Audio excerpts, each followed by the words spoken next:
हमले के बाद पुंछ में आतंकियों की तलाश तेज कर दी गई है। हमले के बाद भारतीय सेना और पुलिस की टुकड़ियां घटना स्थल पर मौजूद हैं। राष्ट्रीय राइफल्स यूनिट की लोकल यूनिट ने भी इलाके में घेराबंदी कर ली है। तलाशी अभियान शुरू कर दिया गया है। तो सेना और पुलिस का यह ज्वाइंट ऑपरेशन है। कुल मिलाकर यह बात बिल्कुल तय है कि बचेंगे नहीं देश के दुश्मन जिन्होंने ये कायराना हमला करने की कोशिश की है। एक जवान की शहादत हुई है। हमारे संवाददाता अंकित भट्ट इस वक्त हमारे साथ लाइव मौजूद हैं। अंकित, क्या इस वक्त चल रहा है ग्राउंड पर और किस तरह के सर्च ऑपरेशन को इस वक्त अंजाम दिया जा रहा है? कुछ डिटेल्स आप शेयर कर सकते हैं?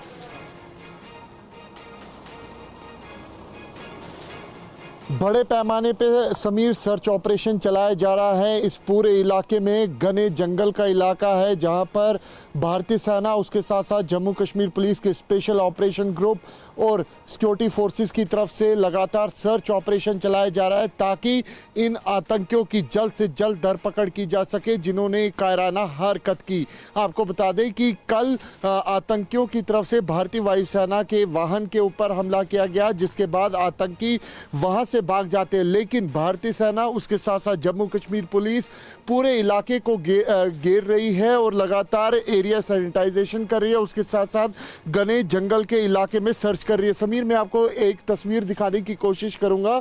आके ये देखिए, ये पूरा इलाका अगर आप देखेंगे 90 के दशक में ये आतंकियों का गढ़ हुआ करता था। यहाँ पर घने डेंस फॉरेस्ट है और यहाँ पर कई जगहों पे नेचुरल केव्स है, जिसकी वजह से आतंकी जो है इनकी आड़ लेते हैं। और हमने कई बार देखा है कि किस तरीके से सुरक्षा बलों की तरफ से इन हाइडआउट्स को जो है वो बस्ट भी किया गया। हाल ही में ही रजौरी इलाके में जिस तरीके से सिविलियन किलिंग हुई, उसमें एक बड़ा आतंकी कमांडर जिसका लश्कर से ताल्लुक रखता है, उसका नाम अबू हमजा है। 10 लाख रुपए का इनामी है, पाकिस्तानी आतंकी है, पंजाब प्रांत का बताया जा रहा है। 5 साल बाद ये जो पुंछ में पुलवामा जैसी साजिश रची गई है, वायुसेना के काफिले को निशाना बनाया गया है, आतंकी हमला किया गया है, इसके बारे में और क्या डिटेल मिल पाई है? किस तरह से इस बड़े हमले को अंजाम दिया गया?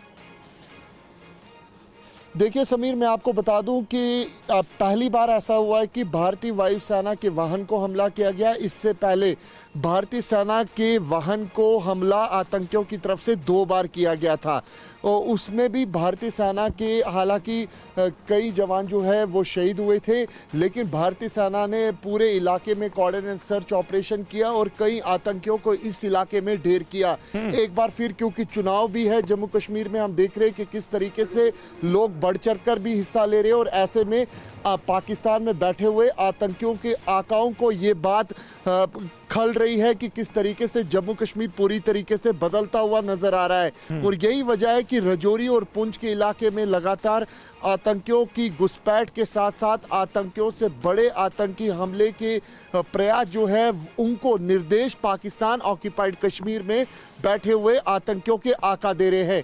जो सूत्र है वो ये बताते हैं कि मोहम्मद अमीन भट्ट, उसके साथ साथ मोहम्मद कासिम, ये 2 ऐसे बड़े नाम हैं पाकिस्तान ऑक्यूपाइड कश्मीर में आतंकी संगठनों में जिनको आईएसआई की तरफ से जिम्मा सौंपा गया है कि जम्मू कश्मीर में बड़े आतंकी हमले हो।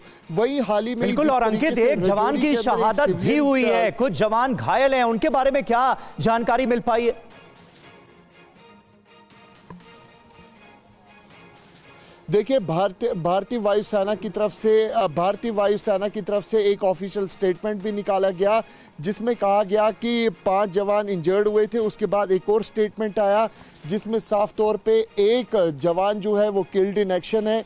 वहीं 4 जवानों को यहां से एयरलिफ्ट करके उधमपुर बेस भारतीय सेना के जो कमांड हॉस्पिटल है वहां पे एडमिट किया गया। उनकी जो स्थिति है वो स्टेबल बताई जा रही है और लगातार आपको बता दूं कि लगातार मूवमेंट जो है वो यहां पर देखी जा रही है, खास तौर पे सुरक्षा बलों की, ताकि इन आतंकियों की धरपकड़ की जा सके जिन्होंने ये कायराना हरकत की है। बिल्कुल, और बहुत जल्द ये आतंकी पकड़े जाएंगे और इन्हें अपने अंजाम तक पहुंचाया जाएगा। बहुत बहुत शुक्रिया आपका अंकित, हमारे साथ जुड़ने के लिए और ये अहम जानकारियां हम तक पहुंचाने के लिए।